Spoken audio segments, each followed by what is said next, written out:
trying to get over it, and then this is the poem of me actually getting over it. It's called Joy. It's called Joy. It is the most important poem that I ever wrote and probably ever will write.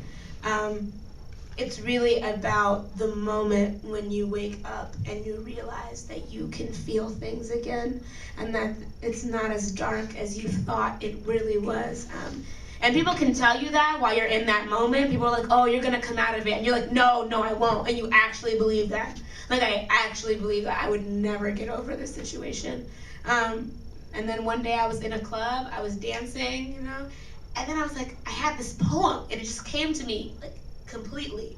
And I was like, oh my God. I was like, there is life out there, and it doesn't all revolve around you. And it was great. So I wrote this poem. It's called Joy. Yes.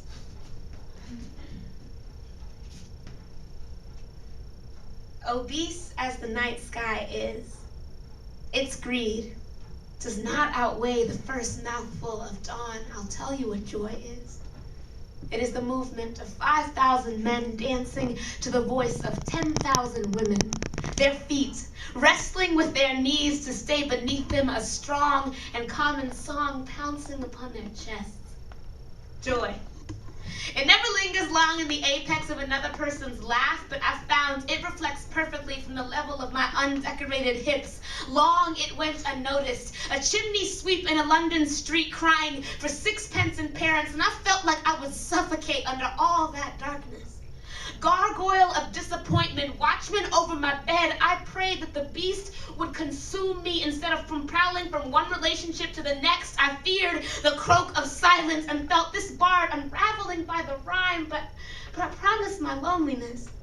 One day I will write myself a glass essay, and then I will love like it can't break. I prayed, Lord, give me good legs and an open road. Lord, give me a juggernaut heart and a Japanese car, benevolent change. And yesterday under the honesty of 60-watt light bulbs and eye-borne passages, there was my story. Happy ending superimposed, looking final and unchallenged. So joy is in the song. It's in the beauty of the husband and the Bible clenched in her white teeth. I dare you to tell me that I'm not mending, because joy is back bending, and what you think is submission, but it's really mercy. It is the watershed that comes from a good deed rippling into great character. My mouth, it found my face again, found it could still spread, not as easy as butter, not as fast as rumors, but it could still light up a room or two.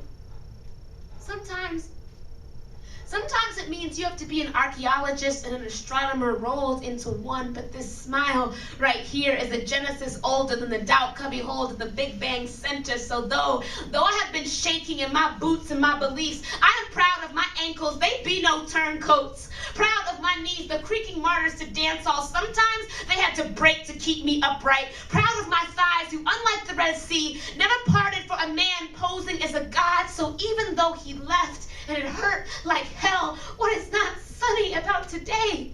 Even the rain clouds can bless me, so what? If he won't appreciate me, the homeless man will hug me, and the street corner will open up to me, and it will thank me for humming it Aretha and listening to its creases. Joy is not being in love and not being bitter. It is friendship. It is agreement. Joy is a childhood returned unto the orphan. It is a Polaroid army crawling its way into life. It is being beautiful without a man telling you so. It is finding yourself warm enough for those lonely winter nights. It is finding yourself whole after so long. So, to shaved heads and unsaddled burdens, to the lion's mane of insecurities, to my favorite broken heart, and to every lover I've ever had the pleasure of loving, I know it might sound forceful to you, but I'm laughing like I've conquered something, because I have.